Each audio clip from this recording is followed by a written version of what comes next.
नमस्कार. आज आपण नॉनव्हेजला मागे टाकील अशी रेसिपी बनवतोय. याची चव इतकी भन्नाट आहे की तुम्ही नॉनव्हेज खायला विसरून जाल.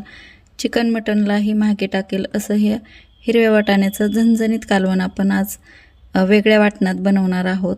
तर ही रेसिपी नक्कीच शेवटपर्यंत पहा. छान असे हे मी हिरवे पावटे बाजारातून आणले आहेत आणि हे सोलून घेऊया. आता अर्धा किलो आणले होते, हे सोलून घेतले आहेत.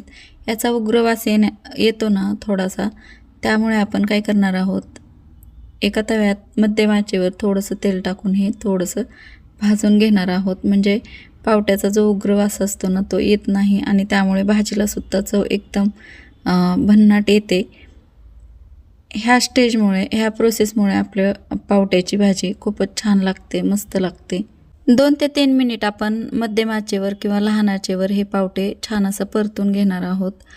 आणि व्हिडिओत दाखवल्याप्रमाणे आपण अधूनमधून सारखं हलवत राहायचं आणि हे पावटे छान असे परतून घ्यायचे आणि थोडेसे मॅश करून घेऊया. जास्त मॅश करायचे नाहीत, थोडेसे मॅश करून घेऊया. म्हणजे पावटे लवकर शिजले पण जातात आणि पावट्याची भाजीसुद्धा छान लागते. नक्कीच ही पावट्याची भाजी तुम्ही अशा पद्धतीने बनवून पहा. तर कढईमध्ये तेल घातलं आहे, 1 चमचा असं तेल घेतलं आहे मी आणि ओला नारळ वापरला आहे आपण. हा ओला नारळ परतून घेऊया, हलकासा सोनेरी रंग येईपर्यंत परतून घेऊया. नारळ आपला परतून झाला आहे, आपण काढून घेऊया साईडला. हा मसाला आपण जो बनवतो आहे ना तो अत्यंत ह्या भाजीसाठी उपयुक्त आहे आणि त्यामुळेच आपल्या भाजीची चवसुद्धा एकदम भन्नाट होणार आहे.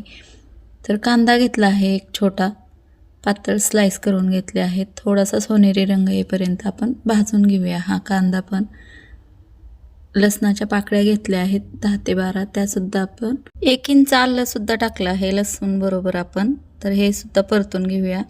छान असं कांदा सोनेरी रंगावर परतून झाला आहे, आलं लसूण परतून झालं आहे. कोथिंबीर टाकली आहे, देठासकट कोथिंबीर टाकली आहे, त्यामुळे आपल्या मसाल्याची किंवा भाजीची चव छान येते. ह्यामध्ये थोडेसे शेंगदाणे टाकले आहेत, थोडेसे अगदी 2 चमचे टाकले आहेत, 2 मोठे चमचे टाकले आहेत. त्यामुळे आपल्या भाजीची चव दुप्पट वाढेल, चवीला छान होईल आपली भाजी. हा मसाला बनवून पहा आणि पावट्याची भाजी बनवून पहा, तुम्हाला नक्कीच आवडेल. तर आपलं हे ओलं खोबरं, कोथिंबीर, लसूण, कांदा, आलं हे सगळं आपण मिक्सरच्या भांड्यात टाकून घेतलं आहे. थंड आहे आणि हे छान असं पाणी टाकून पेस्ट करून घेऊया आपण ह्याची.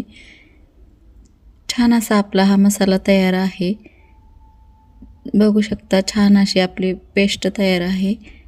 तर कढईमध्ये तेल गरम करायला ठेवलं होतं, जिरं टाकलं आहे. जिरं फुललं की त्यामध्ये कट केलेल्या 2 ते 3 हिरव्या मिरच्या टाकायच्या आणि एक मोठा कांदा असा स्लाइस करून टाकले आहेत, लहान लहान स्लाइस करून टाकले आहेत आणि थोडंसे हिंग. आणि कांदा छान परतून झाला की आपण वाटून घेतलेले वाटण टाकूया. वाटण पण मस्त असं तेल सुटेपर्यंत परतून घेऊया. बघा किती छान आपला मसाला परतला गेला आहे आणि तेही बाजूने तेल सुटलं आहे. याचा सुगंध संपूर्ण घरात आपल्या दरवळतोय. 1 मोठा चमचा लाल मिरची पावडर टाकली आहे, बेडगी लाल मिरची पावडर, पाव चमचा हळद, 1 चमचा गरम मसाला आणि धना पावडर 1 चमचा असं टाकलं आहे. आणि छान असं तेल सुटेपर्यंत अजून एकदा आपण परतून घेऊया. आता यामध्ये मिक्सरचं भांडं इसळून मी थोडंसं पाणी टाकलं आहे, म्हणजे मसालेसुद्धा करपणार नाहीत. आणि छान असं हे मिक्स करून घेऊया आपण. छान असा आपण हा मसाला शिजवून घेऊया 1 ते 2 मिनिटभर.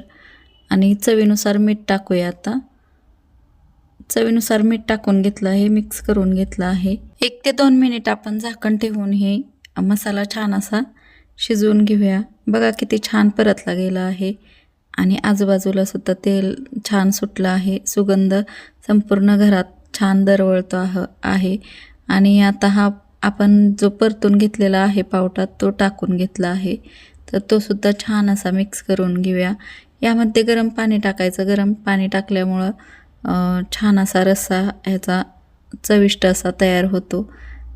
तर तुम्हाला आवडीनुसार कमी किंवा जास्त तुम्ही पाणी टाकू शकता.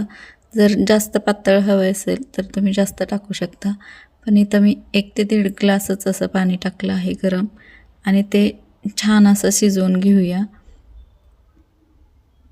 घेऊया आणि मध्यम ते लहान आचेवर आपल्याला झाकून ही भाजी छान अशी 20 मिनिटासाठी शिजवून घ्यायची आहे. मागच्या व्हिडिओमध्ये मी डाळीच्या वड्यांची भाजी खूप अशी वेगळ्या वाटणात बनवली होती, तर तुम्ही त्याला भरभरून असं प्रेम दिलं. तशीच ही वेगळ्या वाटणात बनवलेली झणझणीत रेसिपी आहे. नक्कीच ह्यालासुद्धा प्रतिसाद द्याल. रेसिपी आवडली तर व्हिडिओला लाईक करा, मित्रमैत्रिणींसोबत शेअर करा आणि सविताच किचन या चॅनलला सबस्क्राईब जरूर करा. भेटू पुन्हा अशाच नवीन रेसिपीसोबत. तोपर्यंत धन्यवाद.